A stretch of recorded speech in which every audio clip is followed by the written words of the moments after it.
Welcome to the Close Cover Podcast, where we look to empower men with faith, strength, and wisdom to lead their families, their communities, and their churches.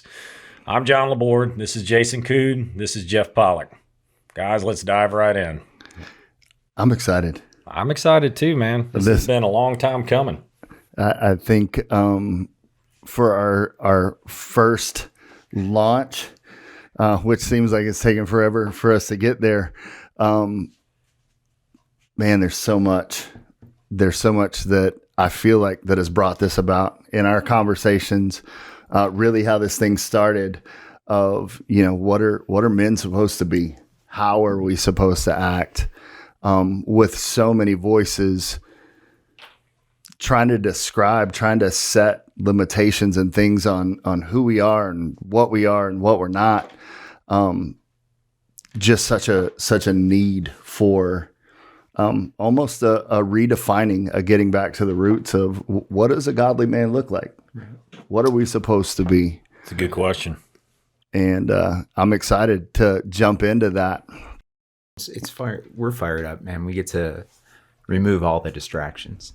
And it's funny because we heard a word earlier today about what's the one thing to focus on. And it's our relationship with Jesus, right? Mm-hmm. It's where we're at in our life. It's how we came up with the name of what we're even calling this podcast, in close cover, right? And it's back to even the quote that you spoke at your table when we were praying and coming up with this idea and talking to our wives about where we want to position ourselves within it and how we want to just feed that into men and families and teach people to be leaders, not that they have to be just the largest macho man or strength within the foundation that goes into their homes and, break down barriers of thought, right? And that is exciting. I'm fired up for it too. I really am. Yeah. I mean, I think we can also dive into, the name of the podcast and what close cover means. Mm-hmm. I know we sat there for a while and we talk about like this is a long time coming that, I don't know how many conversations we've had, how many times we've sat down, talked about what we wanted this podcast to be, what direction we wanted to go with it. And then we had long conversations. Jason, I think you and I probably sat on the phone for at least an hour. Coming up with some pretty interesting names that we thought the podcast could be. And we had some pretty good ones too. And it to me, like I wanted a name for the podcast that really meant something. Right. And we were struggling with it, and I wanted there to be, intentionality in the name. I wanted there to be meaning in the name, and I wanted it to come from a place that would represent God, represent our stance, and show like the community that we need to build as men. Right. And as we were kind of sitting on the phone, like we were going through different names, and I've got a small military background and then I have my law enforcement background. And I was thinking of terms that we use, in law enforcement, and close cover is a term that we use. We use close cover. It's a position that we use that is basically very similar to an overwatch for somebody that's doing like plainclothes work, somebody that's in the nitty gritty, somebody that's out there in a dangerous place trying to do the right thing. There's always going to be one person that is in the mix that isn't known, but they're constantly providing close cover for that person that's out there. And in this sense, doing God's work. Right. And I think that as men and we build that community, we need to build that community with a sense of close cover for each other so that we're accountability partners for each other. We always have to have somebody that is leading us, and then we have to have somebody that we're leading. And in each of those sense, we're an angle of that close cover. When we have somebody that's leading us, they're providing us with that close cover. They're providing us with that mentorship. And then when we're leading someone else, we're providing them with that close cover. Right. And I think that you have to have both of those angles. And this podcast is an opportunity for us to sit together. We all have different backgrounds. We all have different experiences. We all interpret things a little bit different. The cornerstones are the same. But I think to let men out there be able to come and sit down and have this discussion with us and listen to how we handle situations at work, how we handle situations with our families, how we handle situations with our friends. Right. Yeah.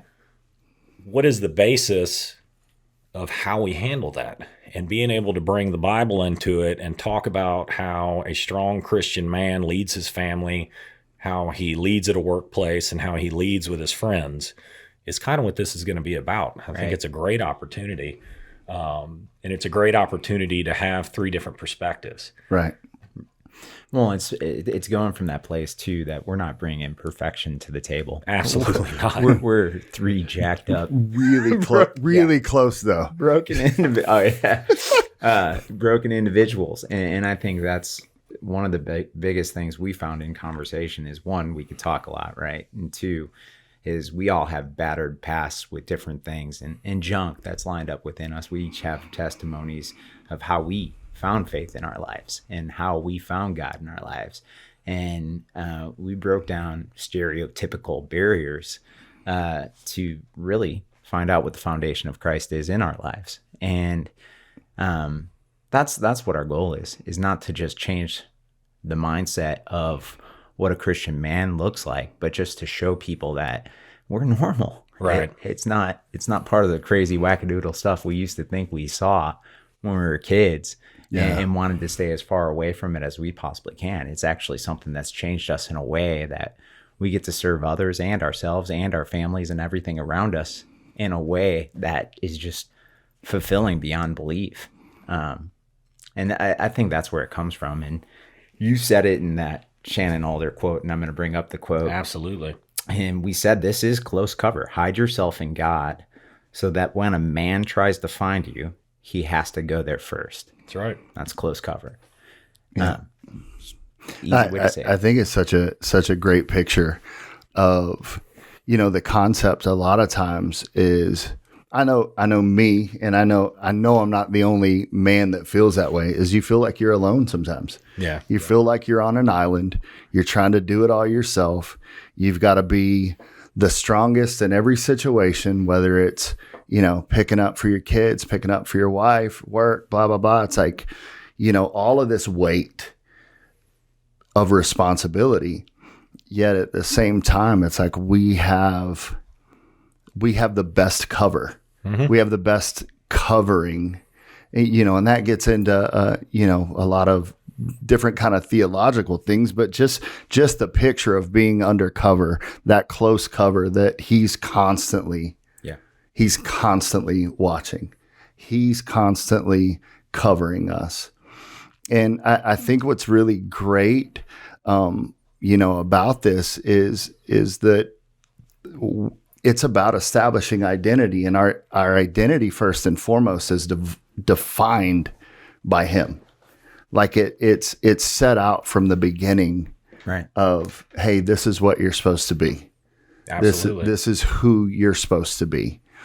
And so, just really being able to find comfort in that and find a place where I don't have to apologize for being a man. Right. And, we see so much nowadays where it's like, it's almost a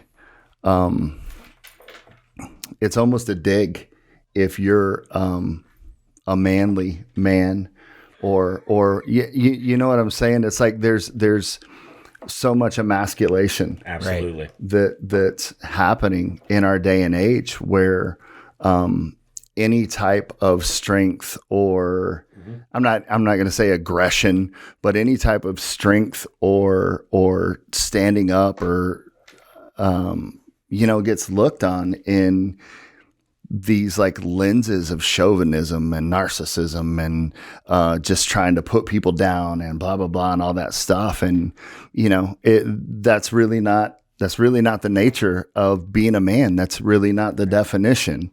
But there are aspects of assertiveness, and you see it throughout the Bible. You see it throughout history of, men that don't take the easy way, Right. and bend to like these mindsets. And so I think we're really going to get an opportunity to explore that and how it looks. And I think it was really great. We do come from very different backgrounds, military and law enforcement. And Jeff, just give a little bit about your background to some extent. Well, I'm the northern folk here in the room. Yankee. Grew up in Chicago, Illinois. Chicago. But yeah, Chicago. I still got the accent a little bit. And I could throw it out there like the best of them. But go White Sox, go Bears, right? I guess. Yeah, we right. can edit that. Is that bears or beers? Bears. That's something. It's however you want to say it. They both taste good. It's good. But grew up in a poor home. Grew up on the south side of Chicago. My path here was definitely different. It was a corporate move, but God was calling me here in a way, and we saw that.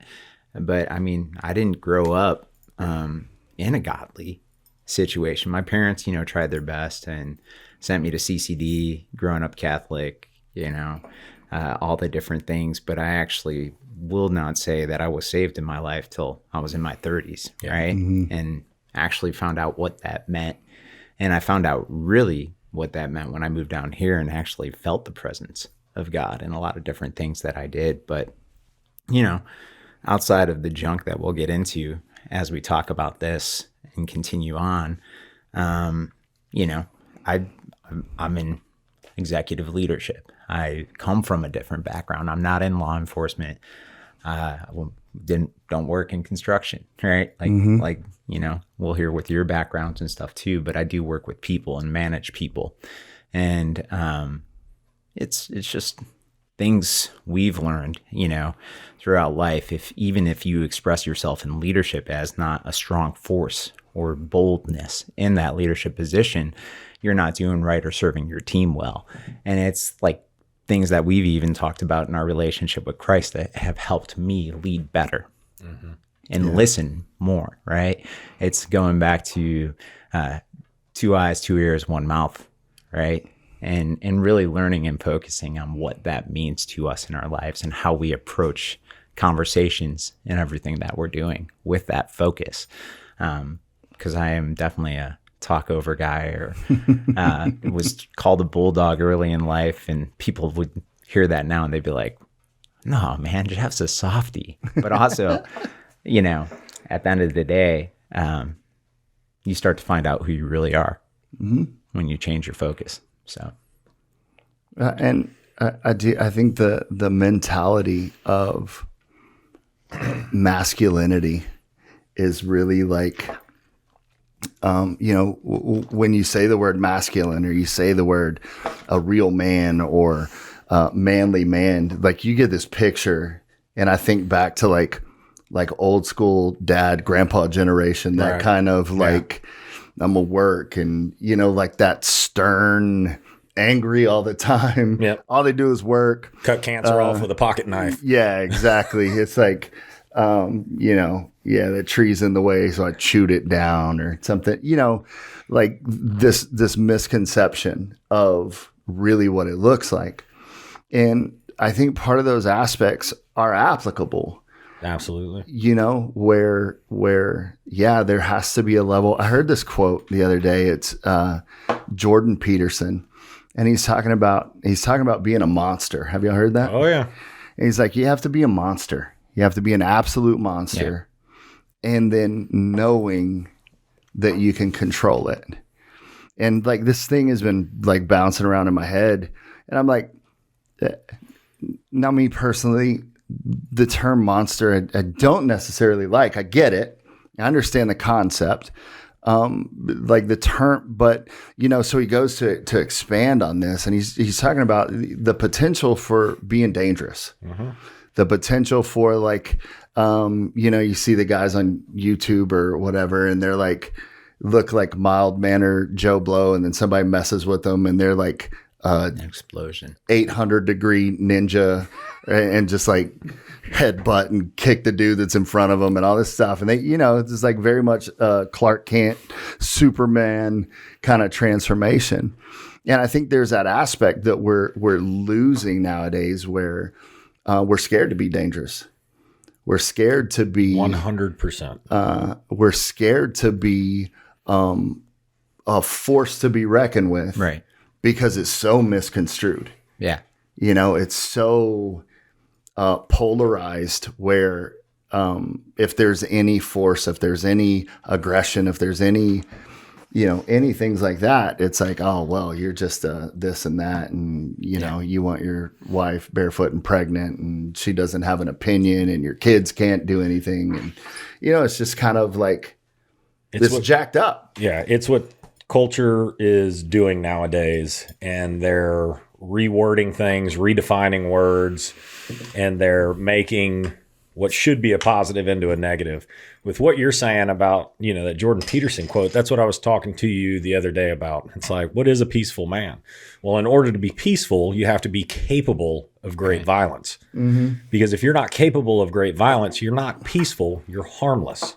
Right? Right. And that's where, like, one of my terms is savagely peaceful. Like, be savagely peaceful. You have to be that monster, and you have to know how to contain it and be a peaceful man until you have to let that monster back out. Right. And savage monster, sometimes they have a bad connotation that goes with them, but savage at the same time just basically means not being of the cultural norm. And I think that that's what us as Christian men need to be right now. The cultural norm is demasculating a man. Mm-hmm. It's taking the father out of the family. It's taking the leader out of that family. And in order to go against that, then we need to be savage in the way that we are going to lead our families. Right. And in the culture is, you look at it in just about any aspect of how things are beginning to go downhill. And you look at fatherless homes. Fatherless homes are the number. Epidemic. It is. It's an epidemic, and that's where a lot of crime, a lot of poverty, a lot of things are coming out of. You need a positive male role model in the home to lead that family. Mm-hmm. I mean, it says so right there in that Bible. Right. And this is what it comes down to. And probably one of the best acronyms that I heard is, a Bible stands for basic instructions before leaving Earth. I knew you were going to put acronyms in there. I knew you were going to do it. That's the military and the law enforcement in me. We turn everything into an acronym. I say no acronyms, and here we go. We're going to jump right into acronyms. Yeah, before leaving Earth. I got it. I like that. It's simple. Y'all were trying to give me the one before. And here's another acronym: KISS. The KISS technique of doing this, right? Keep it simple, stupid. That's where somebody said that to us too. But that's spot on. It's you talk about the epidemic, like here we are, we fear sickness, we fear everything around us, and people are running in circles to try and run away from things when we have to run towards it. And that's what being a man is. That's what being a godly man is finding a way to not only serve yourself, but serve others and run towards the situation, and come at it in a way where we don't grip it with fear. We grip it with the faith that we have something that's so much more complete than us, that's going to cover us in that situation. And that's what that close cover is. But you think about it, even in the fatherless homes, and, we'll kick off great ministries. Like I worked with KOZ as a few years ago with my boys, and went in there, and, there's a concentration on the fatherless youth, because in America, we have the highest going rate or population of fatherless youth than any other country in the world. Just think about that. And here we think we have everything, and we have extra privileges, and we do. I mean, we could say this. I mean, we even talk about it, how we grew up compared to how our families grew up, and how much more we were able to provide for our families in different ways. And we never want them to see that hurt or that pain. But even in countries where that hurt and that pain is, they also have a foundation of knowing that they need a father in the household to help get them through it. And that's priceless. Like we get away from that. We stray from that, and we think it's not important to be led. Everybody needs to be led. We talk about the spiritual leader and a spiritual follower, and we talk about mentorship and all the different things that is a necessity. And it just grains from that whole thought of people are going to judge us regardless. And people are going to say we need to control every situation. And when you're in control, you can manipulate the situation. But what happens when all control is gone and it's not yours and you give it up? And that's what the point we're trying to get to is you don't need to control everything. You need to let it happen, because when you're based on what you feel, that's where offense happens. And that's where this world's gotten to, is so many people want to control and manipulate the situation. The offense is always there because it's a personal issue. It's a pride fight, right? Yeah. With themselves. So, and I don't know, I hope that circled back. But No, I think it did. And I mean, on the topic of fathers, you can't help but make the direct tie to our Father, right. And building that relationship there. It's one thing to sit at this table and talk about how we need to be fathers in our home, and how our sons and daughters need to have these relationships with us, and we need to lead them. At the same time, we need to know who our Father is. Right. We need to build that relationship with Him, and we need to know how to properly spend time with Him and how to have that relationship. Right. I know that was a struggle for me very early on. Similar to what you said, like brought up in the Catholic church, went to Catholic schools. So my relationship with God was always there. I always believed in God. I always believed in the Bible, but I wasn't saved, Right. And it wasn't until my early to mid 20s, whenever I actually made that commitment, and took that step to where there was no doubt in my mind that no matter what happened to me, where I was going. Right. And I kind of just sat there. Like I didn't make much progress from that point. I thought, okay, I'm good. Yeah. I've done what I need to do. No matter what happens to me, I know where I'm going to end up. I know I'm going to heaven. And it wasn't till a few years back that I was like, man, that's not right. Like, it's one thing to make that commitment, but it's another thing to stay stagnant. And you have got to take those steps to develop that relationship with God, because you constantly hear people talking about, the relationship they have with God, or whenever God speaks to me, or whenever the Holy Spirit directs me in this and that. And I would sit back and I would be like, I don't hear anything. What's that crazy sauce? What are you talking about? And the issue was with me. It wasn't with them, right? Yeah. Like, how do you expect to be able to hear from somebody that you never talked to? Yeah. How do you expect to be able to have somebody guide you when you're not in their word? And it's been a work over the past couple of years, and it's taken discipline. It's taken consistency. And I have not been perfect at it by any means. Yeah, I struggle with it, but it's a goal of mine. And the marked differences that I've seen in my life, and my family's life, and my kids' life since I have taken that extra step and that extra effort to build a relationship with my Father, to know who God is, to actually get into His Bible. Like, I've made the commitment, I don't know how many times I'm going to read the Bible this year. And I've never completed that commitment, and I'm dedicated to it this year. Like, I'm sitting down, I've got the Bible plan with the Bible app, I'm sitting down and I'm doing the Bible recap. Yeah. And this is the first time, and I think it's because I'm dedicated to it.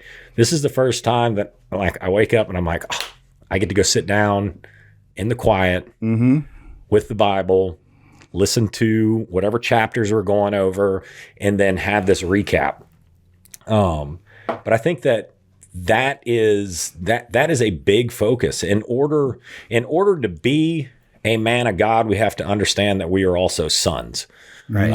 And that there is a place for us to be led, even though we are meant to lead our family. Mm-hmm.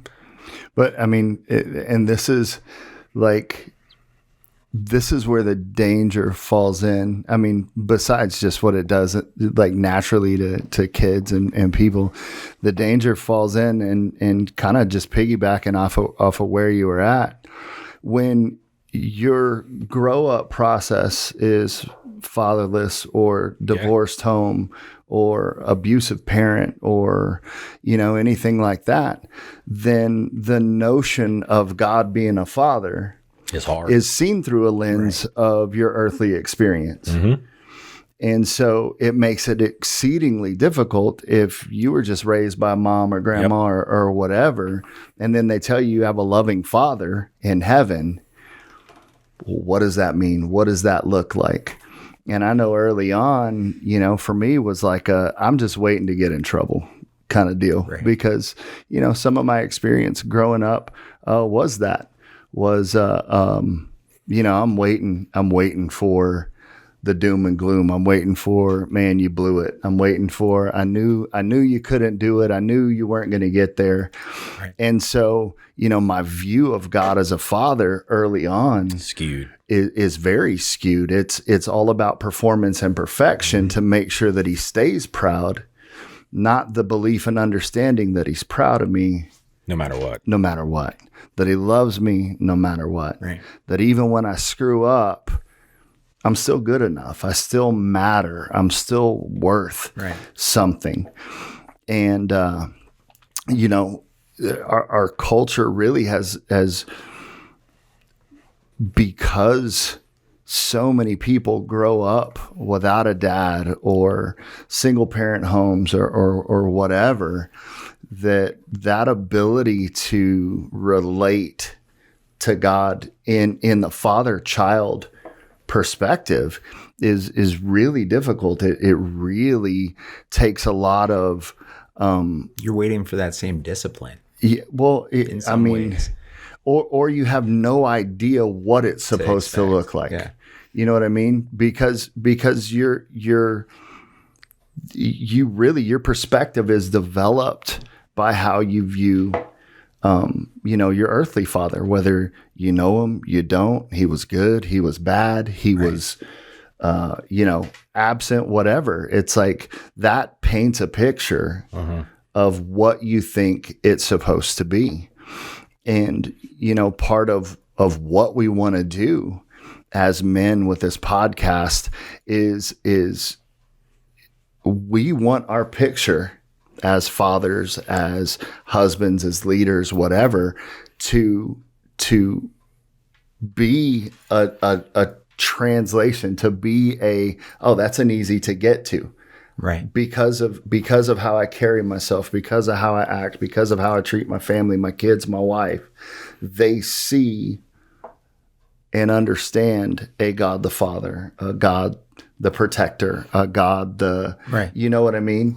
Not that I am a God. It's a reflection of him in me that they see. And so their relationship is so much easier to develop than say ours was or whatever, Well, it's creating that order of importance. Mm-hmm. It's putting God first in our lives and in our families and letting our kids know, hey, God is your father. Like, when we say Abba, Father, we're saying Daddy. Yeah. Like, God, you're our dad. And no matter how much hurt or prideful anger we have towards our earthly fathers in ways that we describe, pain was brought to us in our lives, they're human. Mm-hmm. They're going to fall short.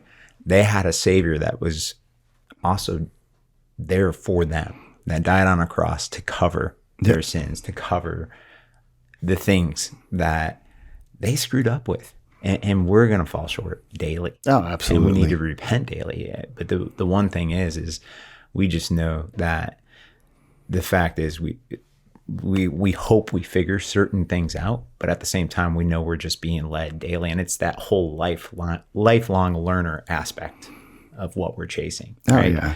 We never fully arrive. Right.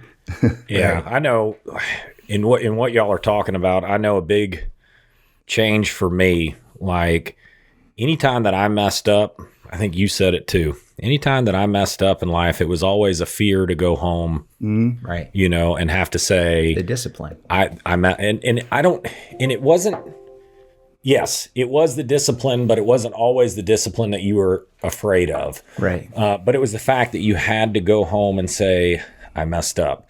And you knew that there was going to be some type of recourse for it. And it took me the longest time to understand that that is not the type of relationship that you should have with a father. It's not the type of relationship that my son should have with me. And it's not the type of relationship that I should have with God. If I mess up, I should be eager to run to my dad, to run to God and be like, I messed up. What do I do? Right. Yeah. Teach me. And if you can make that small change in your perspective of when you mess up and understand that he's not there to criticize you. He's not there to, be ashamed of you. He's there to comfort you. He's there to lead you. He's there to help you, Right. And my son did something and it was kind of it's like, all right, maybe I am doing something right, in the way that I'm leading him, but he messed up. And I know that he sat there freaking out about it. And when he realized I cannot fix this on my own, he was in his room and he called out for me. Mm-hmm.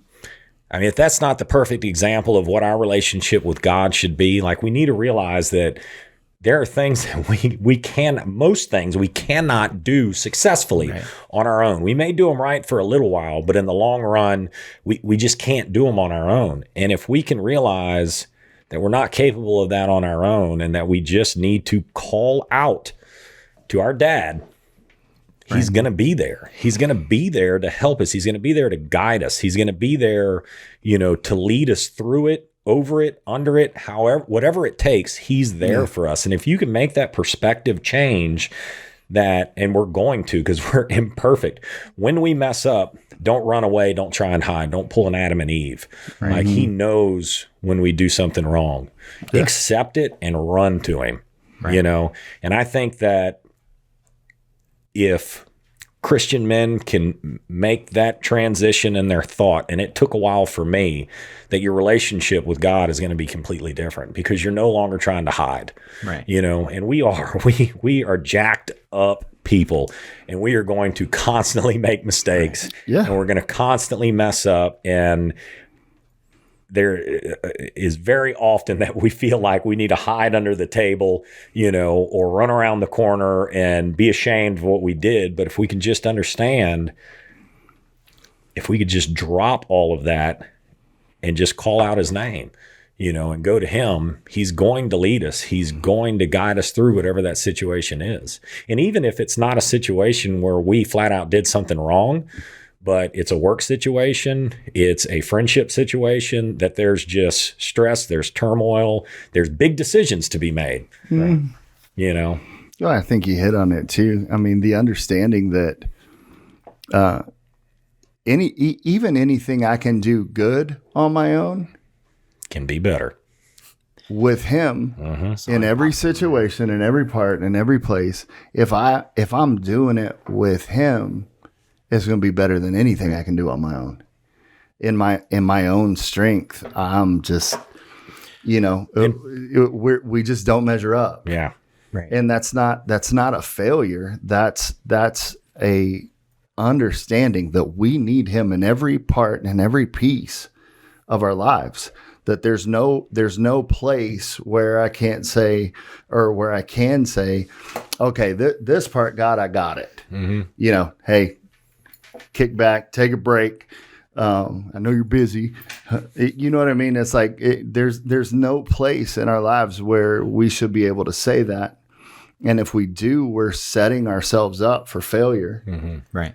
And that concept of the run and hide. I mean, primarily because men are their own worst critics. Right. far above and beyond anybody else. And some of it is like, oh, that's so stupid. You know what I mean? Like, oh, Daily. I'm an idiot. I'm an idiot. Yeah. And some, it's like we know it. And, sometimes we're too pig-headed to like, okay. But we know it. We All know the that time. we know. That was like, I'm not hiding anything. Okay. That was dumb. And then having to admit sometimes like, okay, you know what, God? Yeah, that was stupid. Well, it's funny too because our wives will get together or somebody who knows us and they're like, "Oh, he does that too." Oh, yeah. And every single one of us, we just kind of smirk in the background, and they're like, "That really does happen with every single." Yeah, it really does happen with every single one of us. But the one point you were getting to though is perspective. I love how you're saying that. And two, God is always working for the good in the situation, Right. in the moment, in everything. And once your perspective changes to that, Right. you start to see joy. And people like, I have friends that still don't believe. I pray for him every day. And, I had one specifically come up to me and said, "I'd rather believe in aliens than believe that Jesus Christ died on a cross for me." And it's all about the perspective of what people have taught him about what Christianity is to this world and all the preconceived notions and judgments that we cast out, right? And I think what we're trying to say in this is being a godly man, being a godly father in our homes, being a leader in the churches we're at, being a leader in our workspaces, being in any space, and being that is also being welcoming and saying, "Hey, you're allowed to the table. It's not our job to judge you. It's our job to bring you in and show you what godly men look like, Yeah. what it is, not to change who we are. God changes who we are. The Holy Spirit convicts us to do different things. And, it's not for us to cast those judgments in every situation, but it's also to sit there and just show people what that joy looks like. Because that's what is attractive in a way. And I use a worldly word to really describe it. But once you know it, you know it. And it's funny because we could say that at this table, but outside this table, for people that don't even have the relationship, they're like, "I don't even understand what that attraction is." And it's hard to put into words, but that is perspective. That is the need. That is the Father. That is everything that feeds into it. Well, I mean, you're gonna stand out. Right. That's where that kind of attract. I mean, I know I'm super attractive, but what really stands out is being different. Yeah. And when everybody at work is cussing and talking about getting trashed and going to the clubs and blah blah blah and all these this stuff and things, and you're different, you stand out. And being rooted and grounded in Christ, being centered in I am who I am because he made me who I am, which is constantly a work in progress. It like that concept of, oh, well, God made me this way, so it must be okay. No, that some of that is sinful nature and we're dumb. We're constantly a work in progress, but we're still different than the norm. And you see a sense of stability. You see a sense of when everything else is crazy, when everything else moves on a whim, you've got guys that are standing that are stable, that are solid. You can count on them to respond and react a certain way. Right. And that's attractive. That attracts the questions of why are you different? What's going on with you? Dude, you don't, you said something